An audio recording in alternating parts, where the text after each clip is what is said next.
का उद्घाटन हुआ है। सब लोग मिलजुल के काम करेंगे और क्षेत्र के विकास के लिए केपीसी कक्काजू को अधिकृत प्रत्याशी किया है, इसलिए सब लोग काम करेंगे और मिलजुल के सब पूरे समाज के लोग उनका साथ देंगे। लास्ट फार्म की थी तो लोगों को असमंजस था, यह असमंजस खत्म हो गया कि अब केपी सिंह जी पिछोर से चुनाव लड़ेंगे। रूमर हवाएं चलती थी पहले कि साहब वो बदल गया, पिछोर आ गए, वो यहाँ आ गए, तो वो रूमर हवाएं खत्म हो गई।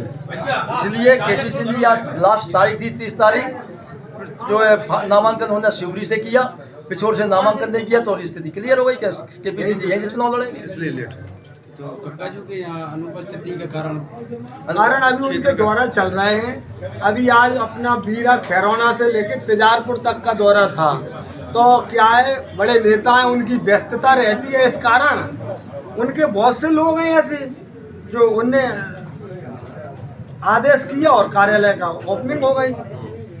साहब लगातार 30 वर्षों से अनवरत रूप से विधायक बनते आ रहे हैं, जहाँ पे 50,000 एक समुदाय के वोट हैं, उसके बावजूद भी वो 30 वर्षों से लगातार वहाँ विधायक है, क्योंकि विकास और प्रगति उनने वहाँ पे की है। कोई भेदभाव नहीं किया, कोई पक्ष विपक्ष नहीं किया, लगातार उनने केवल विकास किया है। और पार्टी के कांग्रेस के वरिष्ठ नेता हैं और सच्चे सिपाही हैं, इस कारण पार्टी ने जो दायित्व 30 वर्षों से कांग्रेस का जहाँ एमएलए नहीं बन पाया है, वहाँ का दायित्व जिले की सीट का दायित्व कक्काजू साहब को दिया है कि इस बार कक्काजू साहब जैसा हम प्रत्याशी देंगे तो यहाँ से शिवपुरी सीट फतेह करेंगे। और कम से कम 20 और 25 हज़ार वोटों से कक्काजू साहब जीते थे, और जो वो रणछोड़दास कह रहे हैं उनको मालूम है कि 27,000 वोटों से वो कोलारस हारे थे और 10,000 वोटों से नगर पालिका शिवपुरी निर्दलीय जगमोहन सिंह सेंगर से हारे थे, वही शहर है। और कक्काजू साहब की तो पकड़ एक छोटे बच्चे से लेके एक वृद्ध तक है, सभी उनको नाम से और काम से जानते हैं। कांग्रेस पार्टी जिंदाबाद।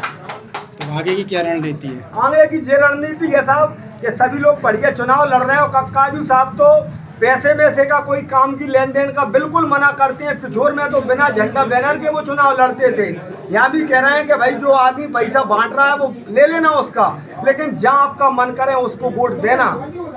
उनके पास प्रत्याशी के बारे में गलत शब्द बोलते नहीं है, वो तो बहुत साफ सुथरे आदमी है, ईमानदार व्यक्ति है।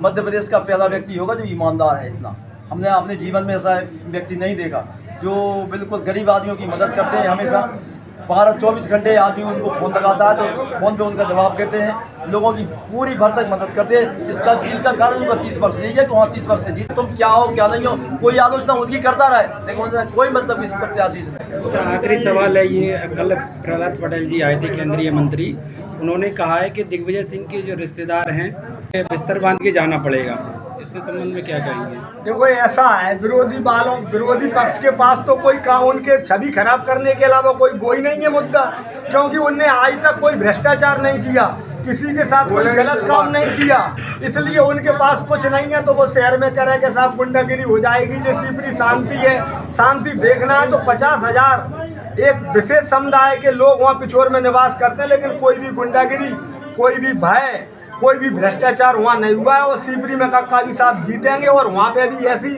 शहर का विकास करेंगे, ऐसी फैक्ट्रियाँ लगाएंगे जिससे बेरोजगारियाँ खत्म हो जाएंगी और आमजन उनसे सीधा जुड़ करके और ऐसे ऐसे काम करते हैं कि उनकी जो कार्यशैली है उनके तो सभी लोग कायल हैं, तो इसलिए उन पर कोई आरोप नहीं लगा पा रहे हैं। तो बस केवल उल्टे सीधे उनका दुष्प्रचार कर रहे हैं कि गुंडागिरी हो जाएगी, ऐसा हो जाएगा। ऐसा गुंडागिरी तो उनसे खत्म हो जाती है, उनके नाम पे डरते हैं। ये तो 3 तारीख को मालूम चलेगा कि कक्काजू बिस्तर बांध के जाएंगे या भाजा बजाएंगे। ये तो हवा में उड़ के आए, हवा में चले गए, अपना सबूका छोड़ गए, ऐसा करेंगे वैसा करेंगे, लेकिन सब जो गुब्बारे फूट जाएंगे।